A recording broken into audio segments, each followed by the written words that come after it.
Shalom, apa kabar semua? Selamat malam. Kita mau saat teduh bersama ya. Seperti biasanya, saya bacakan dulu kesaksian-kesaksian supaya siapa yang gelisah, yang takut, yang khawatir dikuatkan dari sejak awal permulaan. Nggak usah tunggu nanti. Sekarang pun, saat ini juga Roh Kudus bisa jamah Anda. Ini kesaksian dari saat teduh yang lalu dari Yohanes Setiadi. Shalom Pastor Philip, 2 bulan lalu mata saya buram. Saya sudah sangat ketakutan waktu itu. Saya coba iseng ikut ibadah saat teduh yang dilayani Pastor Philip. Pertama kali saya ikut saat teduh langsung nangis. Puji Tuhan setelah mengikuti ibadah online setiap hari Minggu dari GMS Church, saat teduh dan juga mengikuti ibadah doa yang dilayani oleh Pastor Philip dan GMS Prayer, hari ini mata saya sudah bisa melihat dengan jelas. Meskipun masih sedikit berbayang. Tuhan Yesus baik, Tuhan Yesus dahsyat. Meskipun tadi dikatakan di sini iseng-iseng ikut, tapi Tuhan tidak pernah iseng. Semua oleh karena rencana Allah. Dan kalau matanya masih ada sedikit berbayang, saya doakan supaya clear, supaya jernih sama sekali dalam nama Yesus. Dari Febri, saya mau saksikan kebaikan Tuhan. Saya punya penyakit kulit di bagian kaki yang gatal sekali sebelumnya. Sudah sembuh tapi kambuh lagi. Saya sudah pakai salep, bahkan pernah siram dengan air panas supaya gatalnya hilang tapi nggak mempan. Setiap kali digaruk membuat kulit saya ada benjolan berair.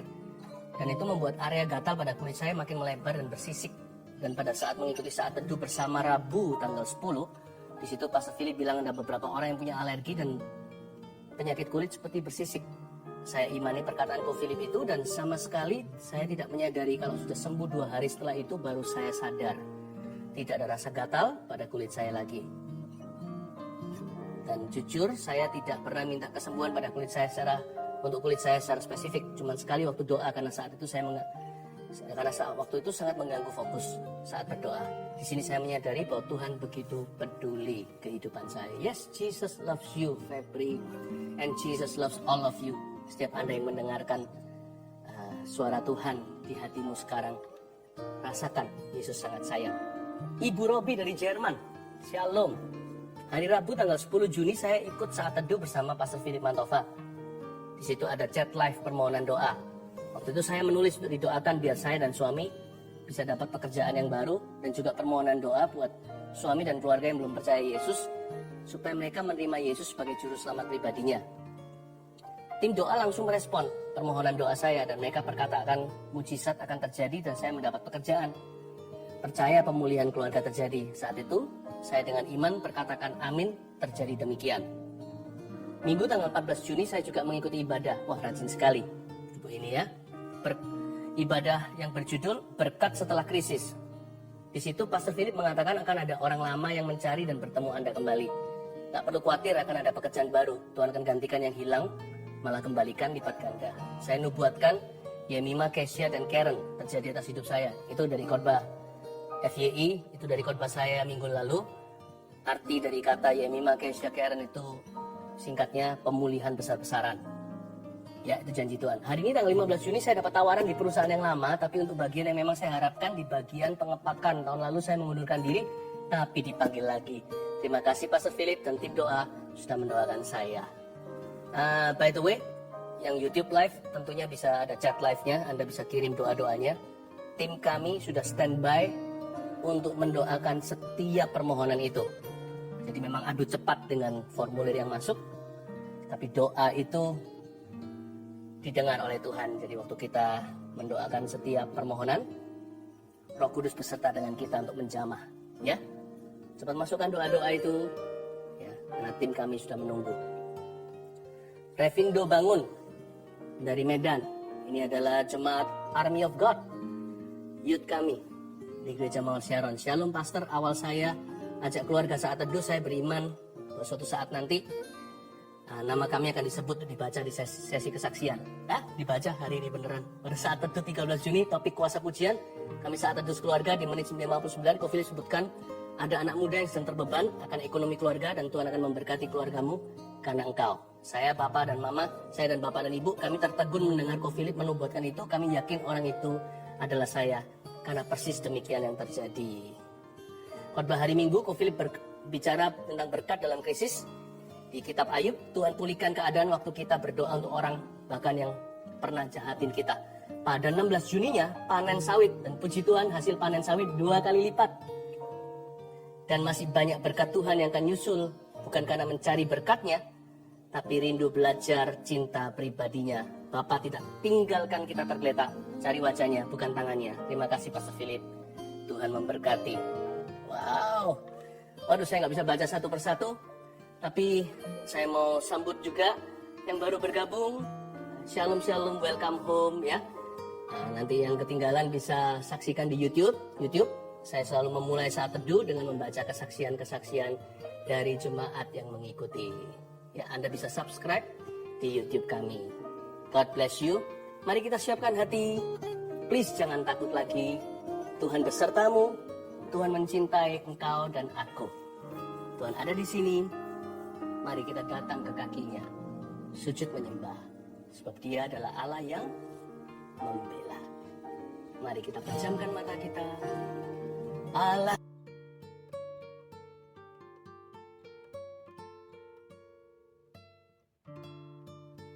Selamat malam semua, apa kabar? Shalom shalom. Dan kalau yang nggak live nanti menyaksikan video ini di jam berapapun Anda menyaksikan ini, Tuhan ada di situ, ya. Kita mulai dengan kesaksian seperti biasanya. Live chat juga sudah buka. Ini kan YouTube live. Anda bisa sampaikan permohonan doa. Mulai sekarang bisa komunikasi dengan kami. Tim sudah ready. Saya bacakan dulu kesaksian. Ini dari kesaksian saat teduh yang lalu. Yang ini namanya Indah. Bulan Juli salah satu saat teduh, Pastor Philip bernubuat bulan Agustus adalah bulan titik balik. Akan ada deal-deal yang dari Tuhan. Akan ada jabat tangan sebagai tanda kesepakatan.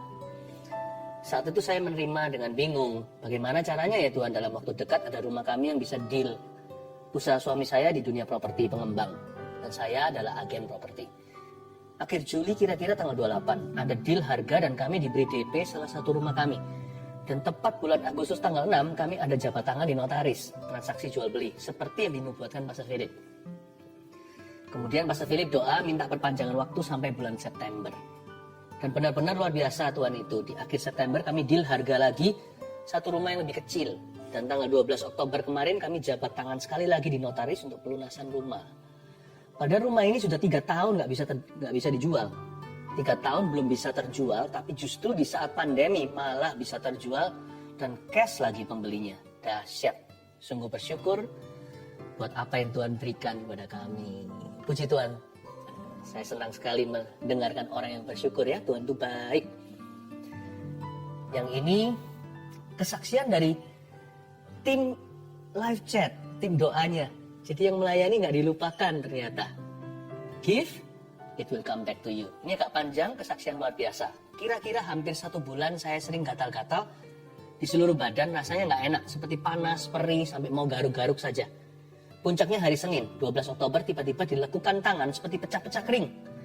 Lalu mulai mengelupas perih, warna merah dan keluar darah dikit-dikit. Lalu di pergelangan tangan kiri dan semua lengan saya seperti ada kulit mengkerut dan berubah warna jadi coklat seperti kulit kering. Lalu tanggal 14 Oktober saya tugas live chat. Jadi nggak dengerin Ko Philip saat teduh.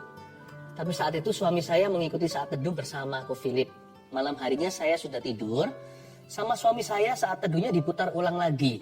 Saat di akhir Ko Philip bilang, ada seseorang perempuan yang Anda punya alergi tertentu. Itu ditimbulkan oleh lemak dalam tubuh Anda. Karena badan Anda gemuk, lifestyle Anda tidak sehat. Lemak itu membuat badan Anda gatal sampai dilekukan-lekukan tangan merah-merah seperti darah keluar. Dan Ko Philip bilang kalau Anda dijamah Roh Kudus saat ini dan Anda disembuhkan, dalam sebulan berat badan Anda akan turun sampai 5 kilo. Lalu malam itu Sandy Imani namanya nih, dan doakan bahwa itu saya dan saya pasti disembuhkan. Waktu pagi hari bangun tidur sama Sandy, saya diputarin saat teduhnya Ko Philip, dan waktu Ko Philip bernubuat buat orang yang sakit gatal-gatal, kita langsung toleh-tolehan. Sandy cuma bilang, kamu gak doa sama Tuhan masalah gatalmu itu, tapi Tuhan tahu detail loh, detail sekali segala yang kamu perlukan. Saya memang gak doa sama Tuhan masalah gatal yang saya alami, karena saya kira kulitnya kering saja karena jarang sekali punya waktu perawatan tubuh seperti dulu. #efek sibuk kerja. Terus juga jarang makan sayur. Saya baru sadar ternyata hal sekecil itu pun bahkan tidak saya pikirkan bisa jadi masalah kalau Tuhan tidak campur tangan. Tapi puji Tuhan, Yesus tahu apa yang saya butuhkan. Puji Tuhan sekarang sudah nggak gatal lagi. Tangan yang bagian lekukan sudah kering, tidak merah-merah sampai seperti darah keluar.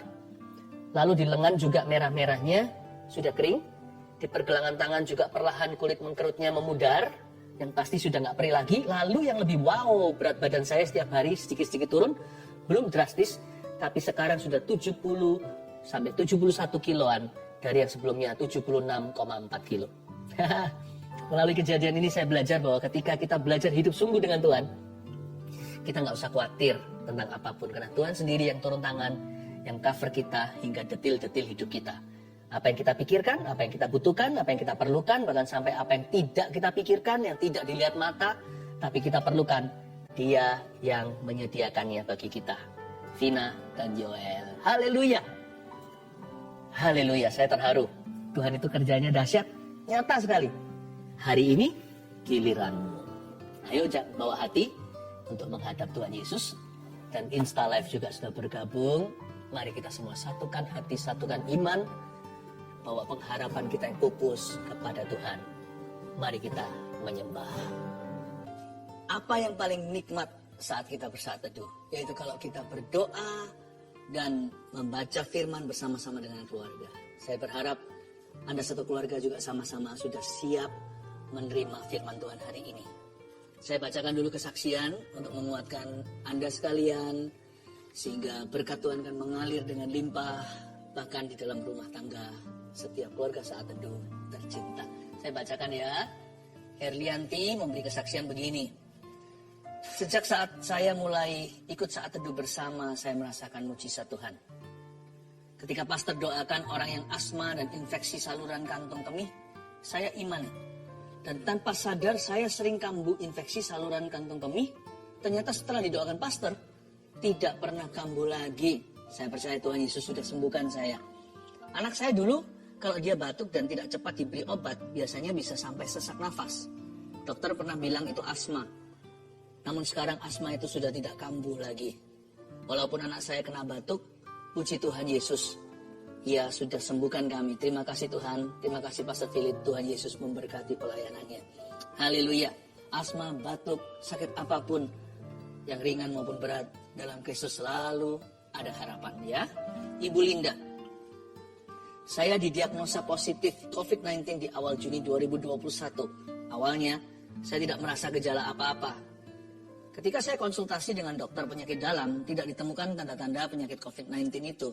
Dan saturasi saya pun baik-baik saja. Namun rasa takut dan sakit serupa mah itu selalu muncul saat subuh. Sakit sekali rasanya, sampai-sampai saya kesulitan untuk bernafas. Suami saya yang berbeda kepercayaan mulai mendoakan saya dan meminta saya mempercayai keyakinannya. Namun saya menolaknya dan tetap teguh percaya bahwa Tuhan Yesuslah satu-satunya juru selamat. Suatu hari ketika saya menyaksikan saat teduh bersama, Pastor Philip Mantova bernubuat tentang seorang ibu yang minum obat penenang dan obat mah, ibu itu akan sembuh total. Saya dikuatkan dan beriman bahwa hal itu adalah nubuatan untuk saya. Semenjak hari itu, rasa sakit dan kekhawatiran berlebihan itu perlahan-lahan hilang. Dan saya sudah jarang minum obat lagi. Jiwa saya makin dikuatkan, terutama melalui persekutuan dalam CG. CG di sini cell group ya. Banyak orang memiliki masalah jauh lebih pelik dari saya, tapi kami semua dapat tetap saling menguatkan. Saya percaya hanya Tuhanlah andalan saya. Haleluya. Bukan hanya disembuhkan, tapi juga memperoleh komunitas rohani yang saling menunjang. Puji Tuhan ya, saya berdoa juga keluarga saat teduh tidak ada satupun yang yatim piatu rohani. Semua akan menemukannya. Saya percaya Tuhan memberi kita rumah, bukan hanya di sorga, tapi juga di bumi ini. Yaitu saudara seiman yang peduli. Elita Siregar. Shalom, saya seorang ibu rumah tangga yang selama 10 tahun dipercayakan Tuhan merawat seorang anak cerebral palsy. Selama 10 tahun itu pula saya terus melanjutkan kuliah. Bukan untuk berkarier, melainkan untuk meneliti anak saya. Pada 7 Juli 2021, anak saya meninggal. Saya hampir depresi. Saya merasa semua yang saya lakukan dan harapkan sia-sia dan ingin mati menyusul anak saya. Dalam kedukaan yang dalam tanpa sengaja tayangan ulang siaran Saat Teduh Bersama tentang bebas dari depresi muncul di YouTube. Saya skip, tapi muncul lagi dan lagi. Tanpa minat saya klik dan menonton tayangan itu. Di luar dugaan, firman yang disampaikan saat itu mengubah sikap hati saya. Saya kembali bangkit karena Tuhan belum selesai dengan saya. Kemudian saya ikut ujian CPNS pada tanggal 25 Desember 2021 dan dinyatakan lulus sebagai dosen di salah satu universitas negeri di Depok, Jawa Barat. Saat ini saya yang dahulu hanya seorang ibu rumah tangga telah mulai mengajar di tempat yang baru dan hingga saat ini saya adalah jemaat Saat Teduh Bersama Pastor Philip. Haleluya. Puji Tuhan ya, saya hatinya berbunga-bunga kalau mendengarkan kesaksian seperti ini. Ingin segera mencium kaki Yesus dan berkata terima kasih, semua adalah karena perbuatanmu. Kalau orang lain ditolong, keluarga kita juga. Mari kita masuk ke hadirat Allah. Come on guys, let's worship Jesus together.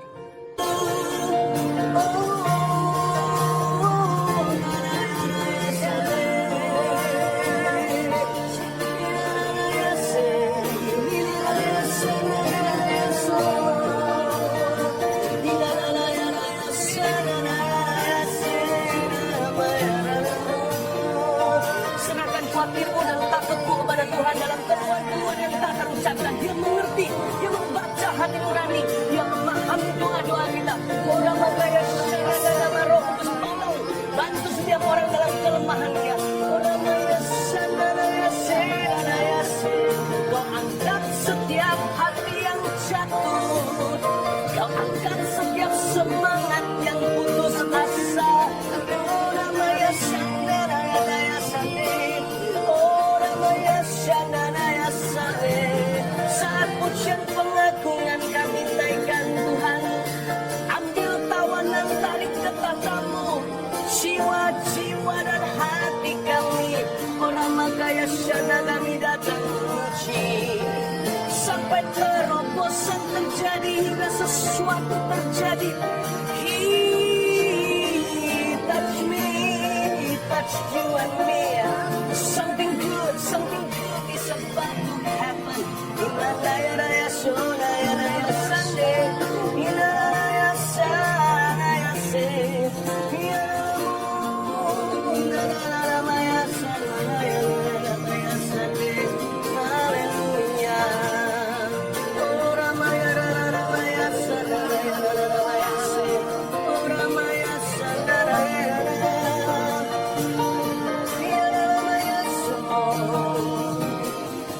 Walau 1000 rebah di sisimu, kau tetaplah Allah penolongku. Listen, walau 10.000 rebah di kananku, takkan ku goyah, sebab Yesus sertaku. Takkan ku goyah, sungguh tidak akan. Takkan ku goyah, sebab Yesus sertaku. Sungguh takkan ku goyah, sebab Yesus sertaku. Haleluya, haleluya, haleluya. Terima kasih Tuhan Yesus. Terima kasih, angkat setiap iman yang rapuh. Semua yang jatuh, kau bangunkan kembali. Yang putus asa, kau tambahkan asa dari sorga. Terima kasih Bapa. Siapa kami takut? Kalau engkau di sisi kami, siapa lawan kami? Izinkan kami untuk meresapi, menghayati, mengerti, dan menghidupi firman ini. Terima kasih Bapa Surgawi. You minister to every heart, dear Holy Spirit. I cannot. I'm here. Aku tidak maha hadir, tidak maha kuasa, tidak maha tahu. You minister to every heart, dear Holy Spirit. Roh Kudus, layani setiap hati. Visit rumah-rumah atau di mana setiap orang berada, di kendaraan bahkan. Lawan Tuhan. Dalam nama Yesus. Haleluya. Amin. Saya mau bicara soal ketakutan ya, tapi sebelumnya saya dorong Anda, karena ini akhir pekan, jadi take hari Sabtu, besok hari Minggu, saya akan menyampaikan khotbah yang berjudul Agrikultur Iman. Maksudnya apa? Maksudnya begini loh, di tengah-tengah semak belukar kok bisa ada mawar. Itu ada biji yang secara sengaja ditanam di sana. Mungkin semak belukar mengira mawar ini sesat karena dia asing sendiri. Tapi ada seorang petani yang visionari yang menaruh benih di sana sehingga bertumbuh. Apa-apaan tuh di Timur Tengah ada pohon ara. Kok tiba-tiba ada kebun anggur mencuat sendiri? Itu karena ada seorang pengusaha. Bapakku lah pengusahanya. Saya akan ajarkan besok. Ya, bagaimana caranya kita secara sengaja menabur kebangunan rohani untuk diri sendiri dan untuk kota bangsa kita. Bagaimana kita akan mengalami transformasi besar-besaran secara sengaja. Rahasianya besok. Anda perlu sabar, Anda perlu ikut ibadah untuk bisa mengerti. Dan jangan skip bagian-bagian tertentu supaya kita melatih diri untuk beribadah secara jujur di hadapan Tuhan. Jadi bukan pilih-pilih seperti orang pilih menu. Dengarkan, ambil catatan. Khotbah apa yang saya sampaikan di saat teduh seperti ini, renungan singkat-singkat saja. I think my best preaching, khotbah-khotbah saya yang paling penuh dan lengkap serta yang paling nutrisi itu ditemukan pada waktu full session. Ya, gms.church/streaming. Saya lakukan ini untuk Anda supaya Anda berbuah. Ya, tapi sekarang kita bicara soal rasa takut dulu ya. Memahami rasa takut dan solusinya. Tolong dicatat itu. Kita buka Mazmur 27 ayat 1 sampai 4.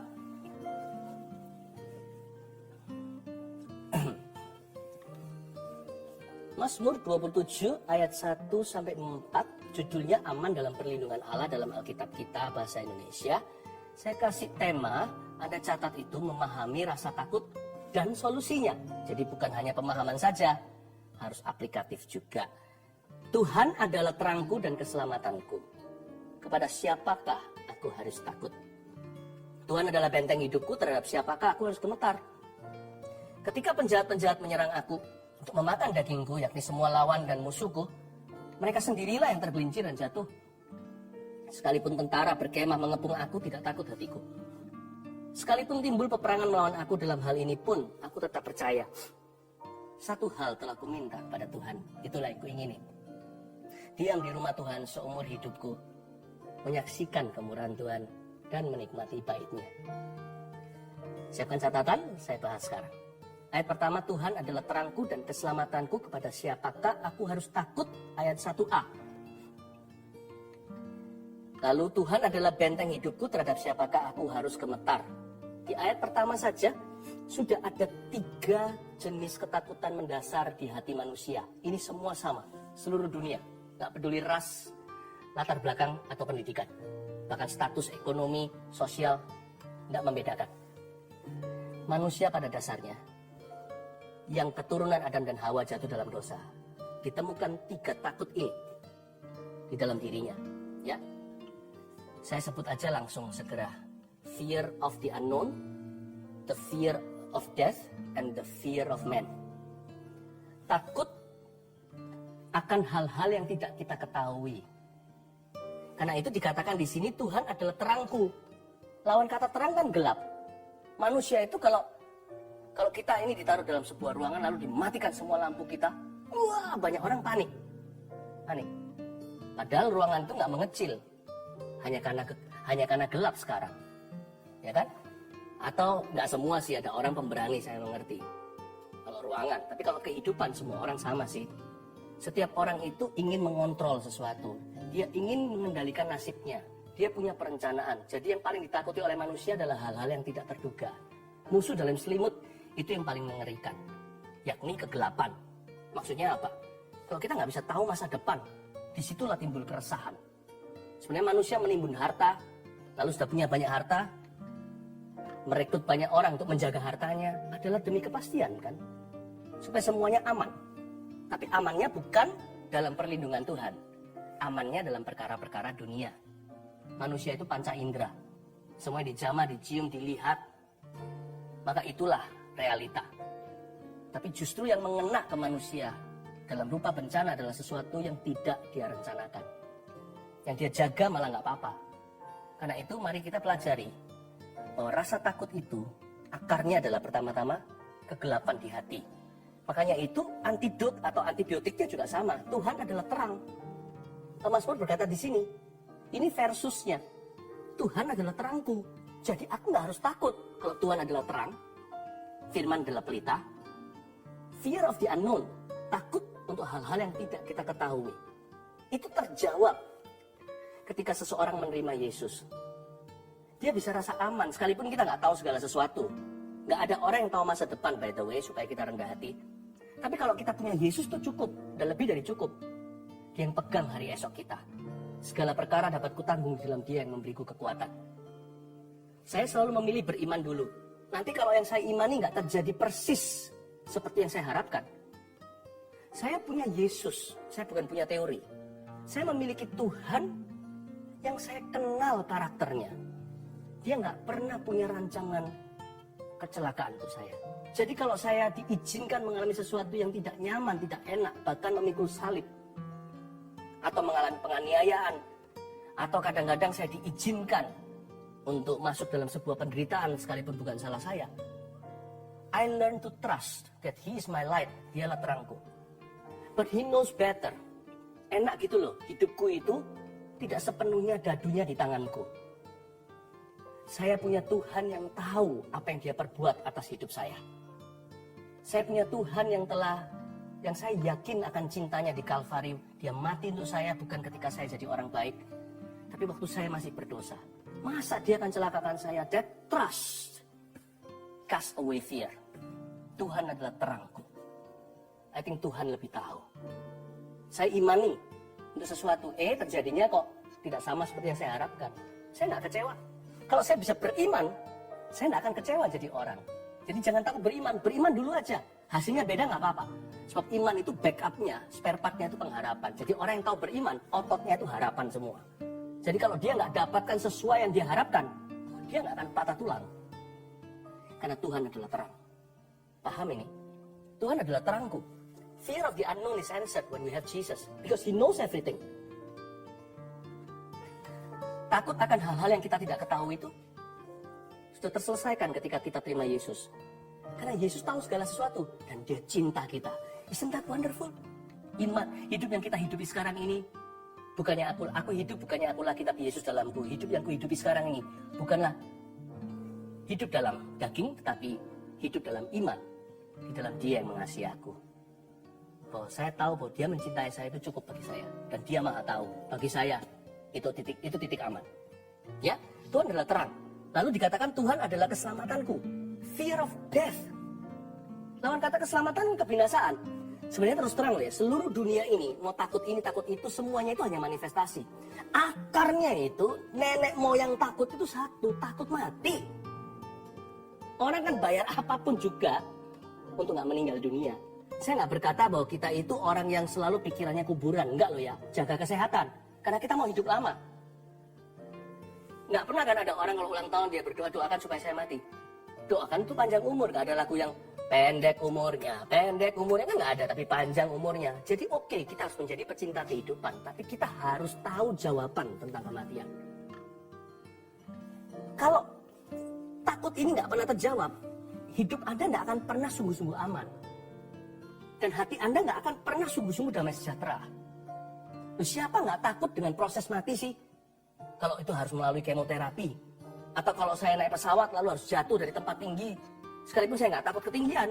Kalau jatuh dari ribuan kaki. Siapa nggak takut sih? Saya nggak munafik. Saya pasti akan takut kalau dilempar dari atas begitu. Prosesnya mungkin kita gemetar.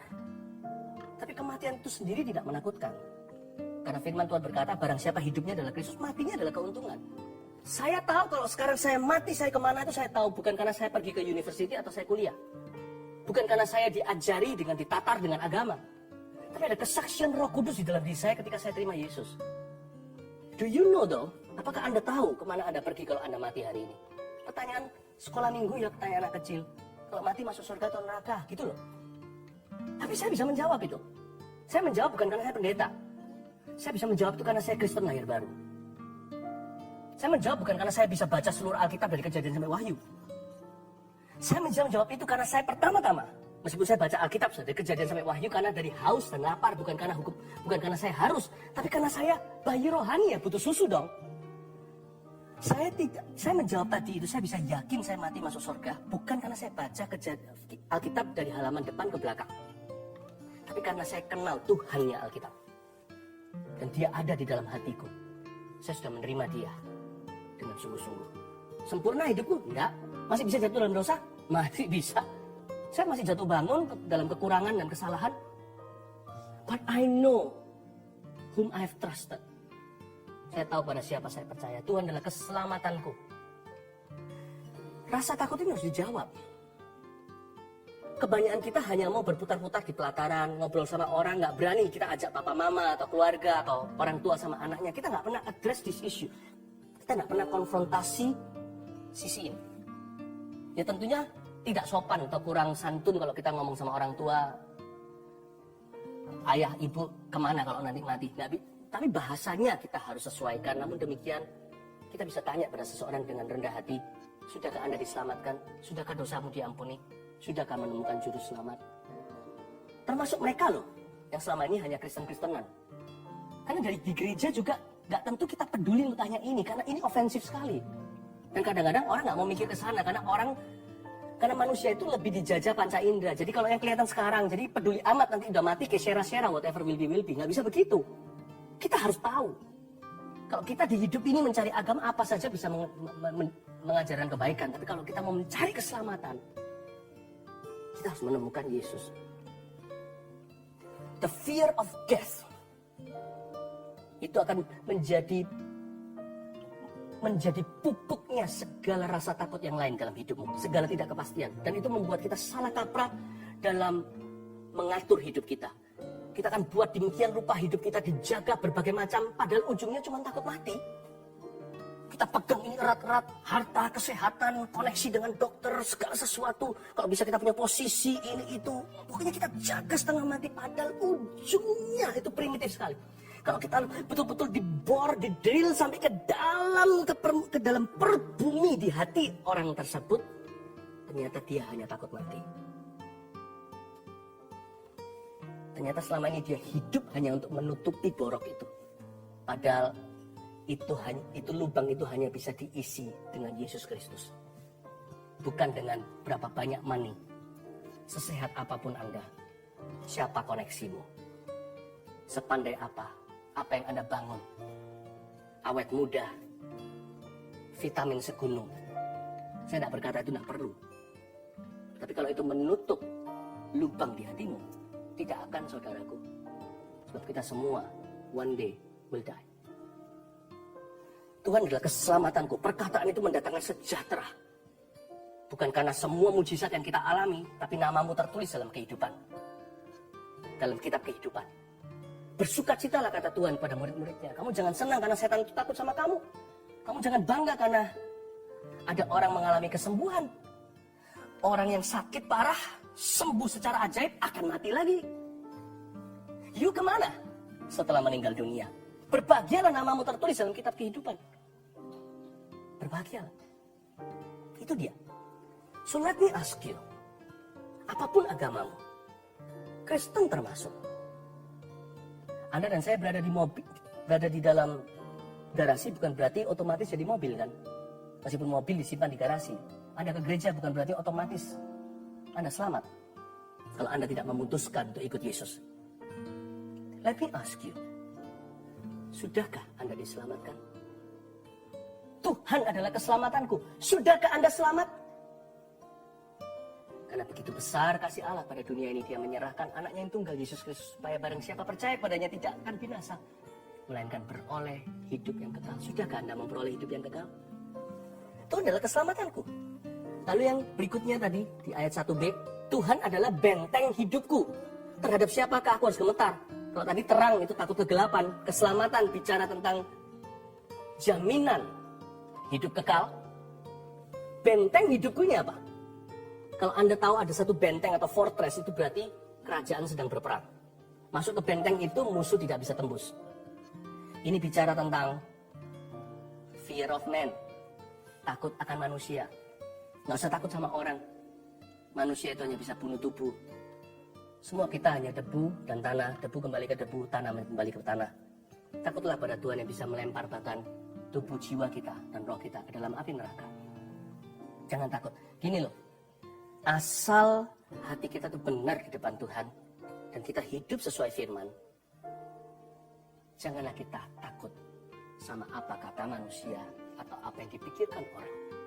Jangan stres tentang itu, sebab Yesus adalah benteng hidupmu. Ya kan? Itu dia. Lawan kata benteng itu bukan berarti gubuk. Lawan kata benteng itu debu dan abu. Dia benteng. Dibanding dengan manusia segagah apapun, hanya seperti bunga yang muncul sebentar layu. Rumput yang hari ini hijau, besok sudah dilempar ke dalam api. Usia manusia itu hanya sehari di mata Allah. Sudahkah kita hari ini takut akan Tuhan? Kalau kita takut akan Tuhan ya, hidup kita damai sejahtera. Banyak stres itu tiba-tiba mengelupas sendiri. Kita bahkan nggak perlu terapi loh, nggak perlu konseling segala. Itu hilang sendiri. Eliminasi alami. Karena orang yang takut akan Tuhan, jadi nggak ambil pusing. Orang mikir apa? Karena dunia ini memang kejam sekali. Kalau kita lihat ayat 2 ya, Anda perhatikan. Ketika penjahat-penjahat menyerang aku untuk memakan dagingku. Wow, kanibalisme. Yakni semua lawanku dan musuhku, mereka sendirilah yang tergelincir dan jatuh. Dunia ini very cruel. Waktu kita kecil, kita nggak merasa itu karena kita dalam ayoman papa mama kita. Apalagi kalau di rumah kita diberkati dengan seorang papa yang berfungsi. Memberikan suatu anshenka dalam bahasa Chinese, memberikan sebuah sense of security atau perasaan aman. Ya kan? Kalau kita sakit, kita cari siapa? Condongnya ke mama. Karena mama itu lebih keibuan. Bisa memberikan rasa aman ketika anak sedang gak enak badan. Tapi papa, kalau kita sedang mainan, pergi kemana, setir mobil, wah aman, gak apa-apa. Waktu kita mulai selesai kuliah, lalu ada satu titik, setiap orang pasti mengalami pewahyuan. Ada satu kejadian di hidupnya, akan membuat dia sadar, dunia ini gak aman. Yang membuat dunia gak aman ini bukan hewan. Hewan gampang untuk dijinakkan, cuma tinggal caranya saja. Manusia. Dikatakan di sini penjahat-penjahat menyerang aku. Jadi kalau ada orang sukses, jangan tinggalkan Tuhan. Karena banyak orang yang ingin keberhasilanmu. Dan kalau ada orang berdiri tinggi lebih tinggi, kalau ada orang berdiri lebih tinggi satu kepala, tidak sedikit yang akan ingin memenggal Anda. Ingatlah itu. Dan kalau kita tidak mau diserang, kita harus jadi seorang pecundang. Dan kalau kita menjadi seorang loser, tidak punya apa-apa, kita terpuruk sendiri. Tidak perlu dipukuli, kita sudah memukul diri. Dunia ini not friendly. Makanya itu saya heran, kenapa orang taruh rasa aman itu di harta. Kenapa mereka taruh rasa aman itu dengan status. Itu semua tidak menentu. Itulah sebabnya rasa takut itu menjadi virus nomor 1 sejak Adam dan Hawa. Dan itu tidak ada vaksinnya hingga hari ini. Vaksin virus takut cuma satu. Saya tunjukkan kepada Anda. Oke? Kita lihat sekarang. Nanti saya akan beritahu pada Anda lawan kata takut itu ternyata bukan berani. Sekalipun tentara berkemah mengepung aku, ayat 3. Tidak takut hatiku. Sekalipun timbul peperangan melawan aku, dalam hal itu pun aku tetap percaya. Di sini disebut ada tentara, sekalipun tentara berkemah mengepung aku, nggak takut hatiku. Berarti ada army. And this is not God's army, this is the army of Satan.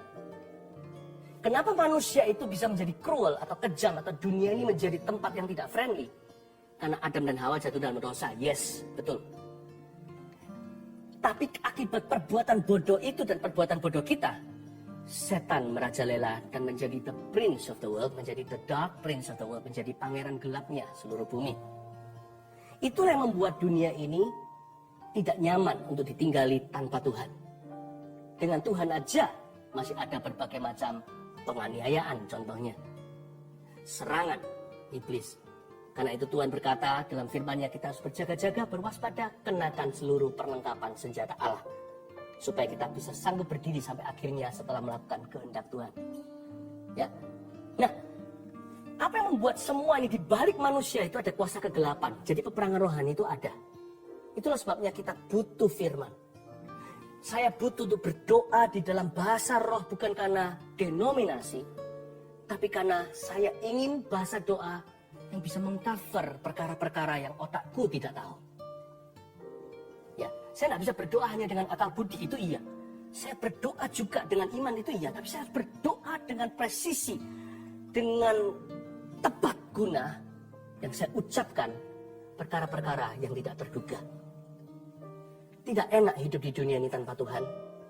Tapi dengan Tuhan kita bisa menjadi lebih dari pemenang karena Tuhan bekerja sama dalam segala perkara dalam kehidupan kita. Nah, ini kabar baiknya. Kenapa kita jangan takut? Kita harus tahu apa yang Kristus sudah lakukan di Kalvari dan beli. Sekalipun tentara berkemah mengepung aku, kata Daud, dia bicara tentang army. Aku nggak takut. Saya tunjukkan kenapa dia nggak takut. Karena jenderalnya sudah mati. Hah?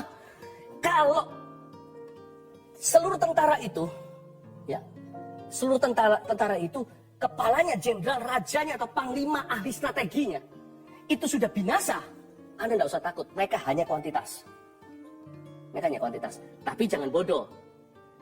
Kalau kita hidup lengah, lalu kita pesta, padahal waktunya kita masih tetap waspada, musuh masih di sana, jangan-jangan ada panah yang nyasar, kena ke dada. Tapi kita nggak usah takut kalah. Mengapa? Karena setan sudah dikalahkan. Lucifer sudah defeated at the cross. Jenderalnya sudah mati. Iblis bukan mati loh ya. Setan dan roh jahat itu adalah spirit, itu roh, malaikat yang jatuh. Iblis nggak meninggal dunia, dia tinggal di dunia, tapi dia sudah dikalahkan. Dia sudah dikalahkan. Ada orang, teman saya pernah berkata gini, nggak usah takut, setan itu singa ompong. Enggak loh ya. Tetap giginya tajam, tapi kita tidak harus tergigit kalau kita jalan dalam firman. Jangan hina sesuatu yang Anda tidak tahu. Bahkan Alkitab pun berkata, waspadalah, dia seperti singa yang mengaum-ngaum hendak menerkam. Giginya tajam, tapi kita tidak akan berakhir di dalam mulutnya. Kalau kita hidup dalam pelita jalan, yaitu firman Tuhan. Dan kalau kita penuh Roh Kudus, hey, their general is dead. Jenderalnya sudah mati. There's nothing they can do to steal away. Tidak ada yang mereka bisa lakukan untuk mencuri sesuatu secara kekal dari kehidupan orang percaya. Kalau kita kehilangan harta sementara, nggak apa-apa. Kalau kita kekurangan sesuatu sekarang, ngalami pukulan segalanya, no problem. Bangkit lagi 7 kali. Orang benar jatuh 7 kali dia bangkit. Asal Tuhan beserta dengan dia. Kalau Tuhan yang bela. Amin. Itu dia. Dalam hal ini pun kata pemazmur, sekalipun tentara berkemah, aku tetap percaya. Katakan aku tetap percaya. Katakan aku tetap percaya. Itu dia. Lawan kata takut. Bukan berani. Saya juga nggak merasa saya orang berani. Lawan kata takut itu apa? Tulis. Lawan katanya takut. Itu percaya. Bukan berani. Percaya menambah berani. Lawan kata takut itu percaya atau iman. Bukan keberanian. Nah gitu kita semua minder. Aku nggak berani. Jadi kalau di sini ada orang yang bahkan yang takut-takut hal yang konyol seperti, saya nggak menertawakan. Karena itu banyak orang yang seperti itu. Yang demikian. Takut ke WC sendirian. Gelap-gelap. Ya, saya nggak tertawakan sih. Cuman saya beritahu solusinya. Solusinya itu bukan, ayo harus berani dong. Bukan. Solusinya harus percaya. Nanti lama-lama nggak usah diurusin tuh takut sama kegelapan. Dia hilang sendiri alias sirna. Karena kita nggak percaya setan bisa apa-apain kita dalam gelap. Saya bahkan yakin kalau setan ketemu kita di gelap, dia ketakutan ketemu terang. Kayak setan kelihatan setan gitu. Siapa setan? Setan adalah setan. Kita anak Tuhan. Kita terang. Dia takut sama kita. Tidak pernah terang itu takut gelap. Gelap itu yang takut terang. Kalau kita punya percaya dirombak, takut dengan sendirinya sirna. Lawan kata takut bukan berani. Karena berani itu hanya feeling. Lawan kata takut itu percaya. Jadi kenapa Anda takut bangkrut? Kenapa Anda takut bahwa hidupmu kiamat di sini? Gak bisa lagi bangkit secara ekonomi. Kenapa Anda takut bahwa bulu yang patah terkulai akan patah? Kenapa Anda takut gak punya masa depan? Atau Tuhan nanti celakakan Anda? Rombak cara percaya. Saya berikan solusinya di ayat terakhir. Satu hal telah kuminta kepada Tuhan, itulah yang kuingini. Diam di rumah Tuhan seumur hidupku, menyaksikan kemurahan Tuhan dan menikmati baitnya. Oke, saya kasih 3 solusinya. Solusi untuk rasa takut, oke? 1, dikatakan di sini, diam di rumah Tuhan. Ini yang kuingini seumur hidupku. Diam di rumah Tuhan itu nomor satu, artinya terima Tuhan. Ini bukan diam di gereja loh ya. Rumah Tuhan di sini bukan hanya bicara tentang bait Allah duniawi, tapi bicara tentang Mazmur 23, pemazmur yang sama berkata, dan aku akan tinggal dalam rumah Bapa selama-lamanya setelah kebajikan dan kemurahan mengikuti aku seumur hidupku. Ini bicara tentang terima Tuhan. Mau diterapi kek, mau pakai konselor yang paling wahid, percuma kalau nggak sampai orang itu terima Yesus. Karena akar takut itu baru tercabut ketika seseorang itu menerima Tuhan. Atau dia punya Tuhan Yesus. Saya anggap saat teduh seperti ini sia-sia jikalau tidak berujung keselamatan jiwa. Saya harap ada orang-orang yang akan masuk ke surga gara-gara saat teduh hari ini. Dan saya akan menganggap bahwa kehidupan saya dan seluruh tim yang terlibat untuk mengadakan ini worth it, atau semua jeripaya ini berbuah dan tidak sia-sia. Saya harap akan ada orang yang namanya tertulis dalam kitab kehidupan because of tonight, karena malam hari ini, dan nanti yang melihat recordingnya. Terima Tuhan. Yang belum menerima Yesus hanya ikut-ikutan Kristen-Kristenan alias KTP saja. Apalagi yang bukan dari latar belakang Kristiani yang belum mengerti siapa Yesus Kristus. Terimalah Yesus. Ya, ini yang kuingini, satu hal yang kuminta. Diam di rumah Tuhan. Aku mau masuk ke sorga. Bukan sekarang. Sekarang berbuahlah dalam talenta. Tapi suatu hari nanti. Bukan kita dengan amal sosial kita sampai ke sana semoga diterima oleh Bapak. Keselamatan dibayar full di depan. Anda bisa terima sekarang. Lalu kerjakan keselamatanmu setiap hari. 2, diam di rumah Tuhan. Lalu kedua, menyaksikan kemurahan Tuhan. Menyaksikan kan pakai mata. Nomor 2, fokus pada Tuhan. Gimana kita ngalahkan rasa takut? Kalau kita terus lihat negatif, telinga diarahkan ke sana, yang kita lihat itu terus semua yang bolong-bolongnya. Ya lama-lama ketakutan lah ya. Ada seorang anak kecil suka nonton film horor. Saya sih nggak takut gitu-gitu karena itu semua makeup artis. Kalau kita udah pernah lihat yang asli, kenapa takut yang palsu ya kan? Yang KW-KW begitu, meskipun ngeri. Tapi ada satu anak kecil ketakutan terus. Mamanya tanya sama saya, gimana ya? Ya saya bilang, kalau nonton itu terus menyaksikan yang begitu-begituan terus, ya lama-lama imajinasinya jalan. Saya bilang, ya sudah, minta aja sama anaknya jangan nonton yang begitu-begituan. Atau kalau kalian berdua nonton, ya jangan ada anaknya, lebih baik lagi kalian nggak nonton itu. Saya nggak mau larang orang-orang, saya nggak mau atur hidup orang lain, harus ngerti sendirilah apa yang baik dan benar, apa yang berguna, meskipun semuanya halal. Saya bilang fokus ke Tuhan. Tapi nggak cuma bicara soal movie. Yang disebut dengan menyaksikan kemurahan Tuhan itu fokus pada Yesus. Pada firman-Nya, pada kesaksian hidup, pada yang positif dalam hidup ini. Pada perkara-perkara terang. Fokus ke situ. Ya, not only what you watch but what you listen to. Bukan hanya apa yang Anda tonton, juga apa yang Anda dengarkan. Lama-lama takut itu hilang. Takut itu taburan kok. Takut itu tuayan. Nah, taburannya yang harus Anda jaga. Yang ketiga, menikmati baitnya. Nikmati baitnya kan. Baitnya Tuhan, bukan baitnya kita kan. Yang ketiga, nikmati perkara Tuhan. Udah gitu aja. Takut itu gak usah dilawan. Ubah aja hobi kenikmatan. Apa yang Tuhan nikmati, kita nikmati. Lama-lama kita gak berpikiran negatif, ya gak takut. Dengan sendirinya gak takut lagi. Kita gak mikir yang gimana aneh-aneh, yang menyeleneh gitulah ya. Bahasa apa itu gak tahu. Otomatis itu sirna sendiri. Itu pergi, gak usah dilawan takut itu. Gak usah dilawan. Panas tubuh di atas 37,5 mungkin ada virusnya. Jadi yang ditekan bukan panasnya. Itu juga harus immediately kalau terjadi. Supaya nggak step apa-apa. Obat penurun panas dimasukkan. Ya kan? Diinfus bahkan.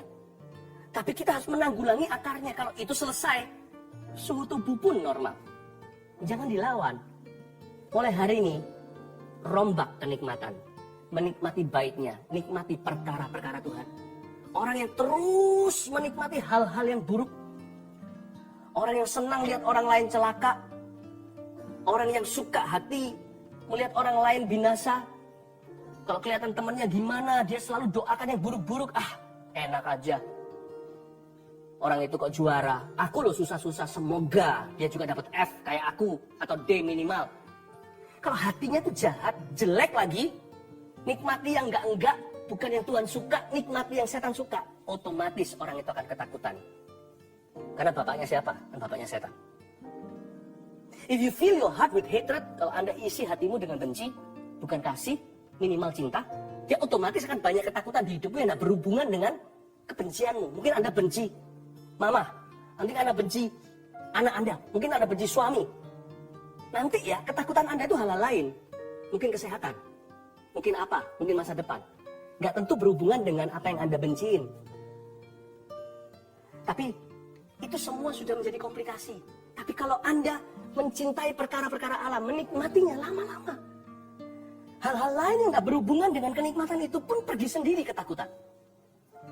Itu dia. Solusinya ada 3 untuk rasa takut. Tulis ini sekali lagi, untuk saya ingatkan, saya review kembali. Terima Tuhan. 2, fokus pada Tuhan. 3, nikmati perkara Tuhan. Udah itu aja. Hidup itu, hidupmu akan bebas merdeka. Fearless you are. Fearless you will be. Anda tidak akan pernah takut. Jangan takut ya. Mari kita sama-sama berdoa. Oke. Haleluya. Mari kita angkat tangan kita seperti ini. Mari ulurkan tangan. Ini titik kontak kita. Ke depan gadget Anda. Atau televisi. Terima kasih Tuhan. Izinkan hamba-Mu merasakan dan memberikan, Tuhan berikan bocoran juga untuk hamba bisa mengintip apa yang Roh Kudus sedang kerjakan. Tentunya tidak satu persatu Tuhan sedang bekerja di dalam diri setiap orang. Terima kasih Tuhan, aku memberkati setiap umat-Mu. Baik mereka yang sudah mengikut-Mu cukup lama, atau mereka yang baru-baru mengenal-Mu, atau yang belum mengenal Tuhan, terapalagi hamba berdoa di dalam nama Yesus, masuklah dalam setiap hati. Tuhan bekerjalah saat ini ya Tuhan Yesus, angkat rasa takut itu, berikan damai sejahtera yang tidak bisa dibeli dengan harta mahal sekalipun. Terima kasih Tuhan. Ada banyak orang yang harus tes secara medis. Anda khawatir dan takut, sebagian karena benjolan tertentu di payudara. Ada juga yang karena sesuatu di leher. Ada beberapa juga yang harus periksa jantungnya. Anda takut. Selama ini iman Anda lebih seperti penyangkalan. Nggak apa-apa, aku nggak akan apa-apa. Nggak usah takut, tetap harus cek. Tentunya di zaman COVID begini, harus waspada, bijaksana. Ke rumah sakit segalanya, atur sendiri deh. Tapi nggak usah takut. Saya ngomong, nggak ada mujizatnya ya. Kalau sampai ada sesuatu memang yang kita takutkan terjadi, kalau kita punya Kristus mati pun keuntungan. Kerajaan Tuhan sudah menjadi hak milik kita. So don't worry. Tapi saya berdoa di dalam nama Yesus, saya melihat seperti tulisan-tulisan merah di dalam laboratorium seseorang tiba-tiba jadi biru seperti klik menjadi beda warna, berubah warna. Here is God's promise tuh. Ini adalah penghiburan Roh Kudus. Dengar baik-baik, ketakutanmu tidak akan terjadi. Di dalam nama Yesus Kristus Tuhan memberimu kesehatan ilahi, terimalah itu. Terima kasih Tuhan Yesus, terpujilah namamu, haleluya. Fear of the unknown, perasaan takut akan sesuatu yang kita nggak tahu. Atau yang hati kita berdebar-debar untuk apa yang kita khawatirkan. Aku cabut di dalam nama Yesus, ku gantikan dengan damai sejahtera. Dan sebuah keberanian keyakinan iman, bahwa hidup mati, Tuhan bukan kunci. Hidup adalah Kristus, mati adalah keuntungan. Tapi hamba berdoa, buat biru apa yang merah. Bukan karena hasilnya, tapi karena tubuhnya dapat kesehatan dari Bapa. Oleh bilur Yesus, engkau sembuh di dalam nama Yesus. Ada seorang anak kecil umur 4 tahun. Anda, mama yang mendengarkan saat ini, Anda khawatir setengah mati, anak Anda, papa mama, sama-sama sekarang menonton ini, anaknya belum bicara. Di dalam nama Yesus Kristus, setelah saat teduh ini, siap-siap dengar kata pertama. You will receive God's grace. Your child will be talkative. Akan suka ngomong, nanti suatu hari lihat sendiri ya. Anda harus minta, kalau malam hari sudah tidur. Sudah tidur, jangan ngobrol, jangan bicara terus. Saya doakan hari itu akan terjadi. Mulai hari ini, dia akan mengucapkan kata-kata secara fasih. Dan dia akan suka berbicara sekali. Aku berdoa, kau taruh firman dalam mulut anak itu di dalam nama Yesus Kristus. Terpujilah namamu, haleluya. Lutut seseorang harusnya operasi, tapi hari ini di dalam nama Yesus nggak akan jadi. Tidak terjadi. Anda memang sudah terpincang-pincang kok, jadi mirip seperti yang saya alami dahulu kala. Ya. Anda tidak akan jadi operasi sebab lutut Anda disembuhkan Tuhan saat ini juga. Ya, nanti waktu Anda cek juga setelah difoto ini itu, tetap kalau Anda tidak ada keluhan semuanya jalan, dokter hanya menunggu, wait and see. Kalau nggak apa-apa ya sudah. Tapi kalau nanti jadi masalah dan kambuh ya harus dioperasi. Listen to me. Di dalam nama Yesus, lutut Anda sekarang bengkaknya kempes. Semua yang namanya, semua inflamasi itu di dalam nama Yesus disembuhkan oleh Roh Kudus. Saat ini Tuhan membawa bilur Yesus ke tempat yang sedang kesakitan. Terima kasih Tuhan. Ada seorang pria yang sekarang sedang memberitahu, minta didoakan karena tubuhnya selalu sakit-sakitan. Sakitnya gonta-ganti, sebentar di sana, sebentar di sini. Dan kadang serius, kadang enggak. Kadang hanya kekhawatiran atau psikis, tapi sering juga pernah serius. Dan ada beberapa penyakitnya yang sangat mengganggu. Tapi Anda tidak mau jujur karena Anda hanya minta didoakan. Anda tidak mau bertobat. Anda punya simpanan. Di dalam nama Yesus. Dengar baik-baik. Saya tidak berkata lepaskan supaya iming-imingi Anda dengan harapan palsu. Orang bertobat ya bertobat, tidak perlu dikasih harapan. Tapi karena Tuhan kita itu baik, Dia selalu jalan di mil kedua. Dia mengajarkan kita kalau disuruh jalan 1 mil, jalanlah 2 mil. Tuhan begitu baik. Sebelum Anda bertobat sekarang masih mendengarkan ini, Tuhan berkata, bertobatlah, and I will heal you. Aku akan menyembuhkan seluruh penyakitmu, itu akan gone sendiri, pergi semuanya. Dan semua masalah itu termasuk jantung dan semuanya Tuhan akan sembuhkan detik ini juga. Anda harus mengaku kepada Tuhan, meninggalkan dosa lamamu yang sekarang masih Anda nikmati hari ini. Lepaskan simpanan, kembali kepada keluarga Anda. Atau kalau Anda tidak pernah meninggalkan keluarga atau family, tinggalkan kegelapan itu. Setialah pada istrimu dan kepada anak-anakmu. Terima kasih Yesus, terpujilah namamu. Haleluya. Welcome di saat teduh yang sudah dinanti-nantikan semua orang. Hari ini kita mau masuk hadirat Tuhan, minta Tuhan menguji hati kita. Sehingga hati kita senantiasa dibersihkannya. Sebelumnya saya bacakan kesaksian terlebih dahulu untuk menguatkan iman setiap orang yang bergumul dengan sesuatu. Yang ini dari Jasmine di New York. Shalom Pastor Philip dan tim. Saya tinggal di New York hampir 10 tahun bersama keluarga. Di sini saya pelajar dan mengambil sekolah kedokteran. 2 tahun terakhir ini adalah masa yang sangat sulit untuk saya karena nilai ujian screening untuk masuk sekolah kurang baik. Dari aplikasi sekian banyak, dari apply sekian banyak sekolah, saya tidak dapat interview. Saya merasa lelah dan mau menyerah untuk menjadi dokter. Tapi Tuhan Yesus kita sangat baik dan selalu tepat waktu di dalam bekerja. Di salah satu saat teduh Pastor Philip di awal tahun ini, saya dengar bahwa ada anak yang akan masuk sekolah kedokteran. Pastor Philip bilang untuk coba lagi dan jangan menyerah. Pastor juga bilang, selamat, Anda akan menjadi dokter. Di saat itu hati saya tergerak untuk berdoa dan meminta, serta mengimani bahwa itu juga rencana Tuhan Yesus untuk saya. Singkat cerita, saya sudah diinterview dan diterima di sekolah kedokteran di Amerika 1 bulan yang lalu dengan beasiswa yang cukup besar. Lalu ada lambang smile-nya. Tuhan Yesus sungguh sangat baik, bisa menyampaikan isi hatinya lewat Pastor Philip. Terima kasih Pastor dan tim GMS. Semoga kesaksian ini bisa menguatkan para pelajar yang mau merintis karirnya. Tuhan Yesus selalu punya rencana yang baik dan Dia selalu tepat waktu. Amin. Senang ya? Nah, nanti kalau saya jadi dokter, gak boleh lupa sama Tuhan. Selalu lakukan kehendak Tuhan melalui profesi Anda. Elizabeth, bulan Desember saya mengaminkan apa yang saya dengar dari Pastor Philip tentang tiroid yang disembuhkan oleh Tuhan Yesus. Waktu itu hasil ekografi tiroid stadium 4. Karena banyak masalah, saya menunda cek ke dokter spesialis. Tapi saya percaya Tuhan sanggup sembuhkan.